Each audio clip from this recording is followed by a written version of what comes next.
Hi guys, Nights here, how's everyone doing? Welcome to my channel. In a couple of weeks we are expecting the release of WoW's new expansion Battle for Azeroth.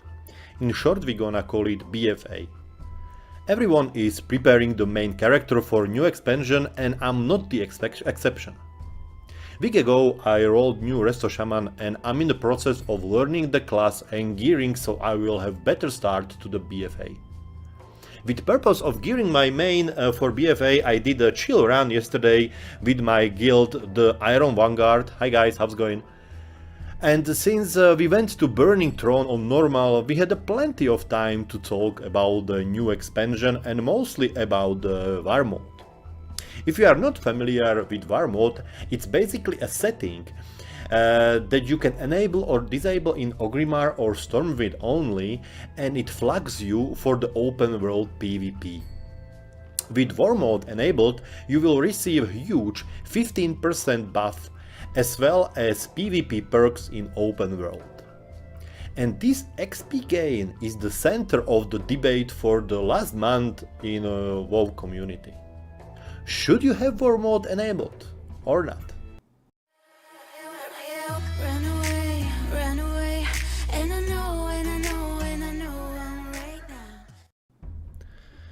There are huge pros, and the defenders of the Warmode are arguing that since we won't have heirlooms on the start of the expansion, the 15 XP buff is a huge advantage and you can enter the max level activities sooner. The opposite of the are arguments which says that there is no point of rushing into the max level, cause for the Pathfinder, ergo the Fly achievement, you need to quest all zones, and in that process you will easily get max level. They say that the danger of being ganked by groups of enemy players is not worth the XP bonus, especially when we consider that you have to finish all stories to be able to fly. The only advantage of the XP bonus is that you will hit max level something in the middle of questing and the rest you will quest on the max level. Sweet, you say. But don't forget that the new scaling of the world does not allow you to dominate the enemy in open world until you are like super geared. What should you do, you ask? If you are a PvP player, there is no brainer. Pop the Warmode and enjoy the open world PvP. If you are on the other hand, you hate PvP and you want to enjoy the questing, don't hustle. The expansion is starting and we have nowhere to run. There is absolutely no point of rushing the content cause the raid will be released on September the 5th. So there will be plenty of time for everyone who plays from the start to easily be prepared for the raid week when the raid launches, regardless of the Warmode on or off. So what I'll be doing? I'll be definitely enabling the Warmode, and now's why.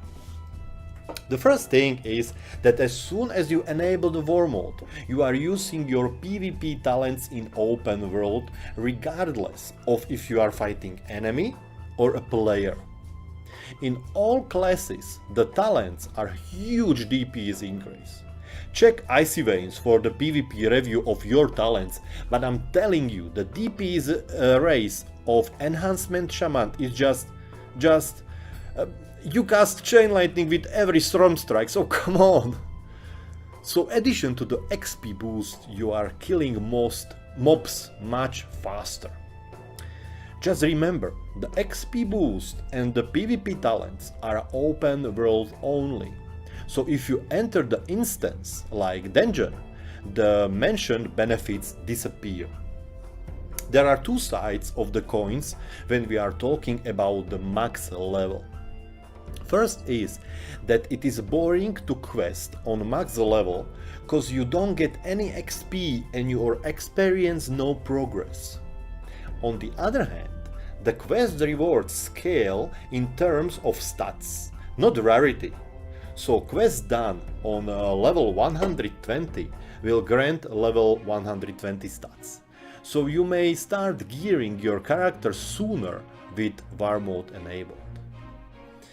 The big pro Warmode argument is that open world PvP does not start sooner than the other faction players are on max level, cause only max level you are allowed to enter the opposing territory. So the fastest leveling with Warmode is around 10 hours for the players that are definitely crushing beta, and they may be sooner, but I don't expect enemy players appearing in opposing zones sooner than the second or third day. Sure, there are some no-life players that will rush to the opposing zones first day, but they will mostly rush to progress their character, not to kill enemy players, cause there is quite no reward from killing enemy players. And here comes the huge pro-Warmode argument. The experience from beta shows us that unless players have maxed gear or they are in some kind of advantage, they do not engage each other cause everyone is focusing on progression of their characters rather than killing the other players. So to sum this up, disable the Warmode only when you are a strict casual player who does not want to rush and really enjoys the questing experience in World of Warcraft. If you are aiming for the endgame and the max level is only start for you, go Warmode. From the beginning, the DPS increase is a huge benefit of the Warmode alone. And how to deal with enemy players? Here's the advice. Don't engage unless you really want to do PvP. There is a huge chance that the enemy player will let you alone, cause his concern is more progress of his character than killing you. Leave the Warmode on unless you die more than once per 10 minutes. We cannot say in certainty how the open world PvP turns out. Will it be peaceful or will it be mayhem?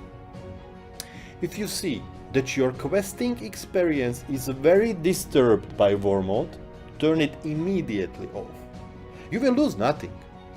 On the other hand, if you die only from time to time, the DPS increase and the XP boost is worth the occasional gank. Especially for the few days when players will be on the separate islands. Thanks for watching. If you consider this video to be helpful, hit the like button. Don't forget to leave me a comment with your opinion about Warmode, and see you all soon in the Battle of Azeroth. Bye bye.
since we have the key.